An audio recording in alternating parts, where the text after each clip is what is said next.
Hello, my name is Clara Barafati and I'm a Blue Book trainee at DG Skick. I will start my speech now. Ladies and gentlemen, I grew up with a deep passion for music. I started off singing in choirs when I was a child. Then I began playing in orchestras and learning the piano. I then went to university to study classical music, and it was a wonderful experience. When I graduated, however, I realised that musical performance was not the career for me, so I set off on an adventure to find my path in life, which of course is now interpreting. When I was studying interpreting, I started to discover many similarities between music and interpreting, and today I would like to tell you about the three main similarities, in my opinion.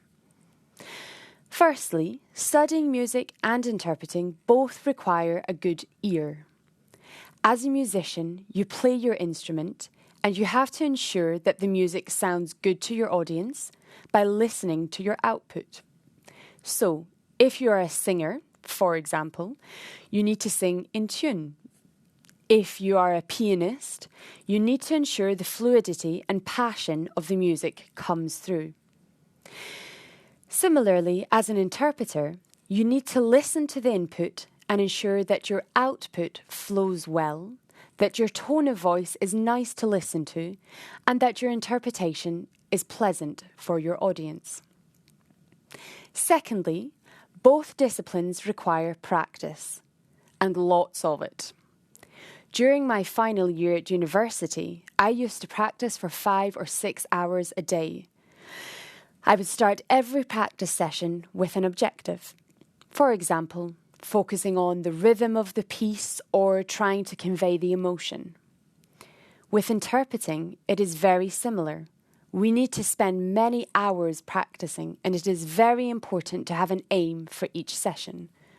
For example, you could start a session with the aim of improving your register in the language, or aim to practice with a longer décalage.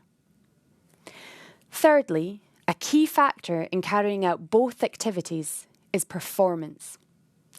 When you play a piece of music in a concert, you're giving a show, a real performance.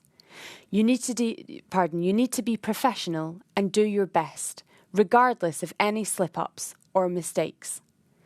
Interpreting is the same. You're giving a performance. Even if you struggle with the speaker's speed, or if you have difficulty remembering all of the information, you still have to give it your all. For music and interpreting, your aim is to convey the information, so the piece of music or the speech, so that the listeners understand. And in both, you cannot let your audience know if you're finding it hard. You have to be professional. For me, these are the three principal similarities between music and interpreting. I know there are many more, however, I don't have time to go into detail.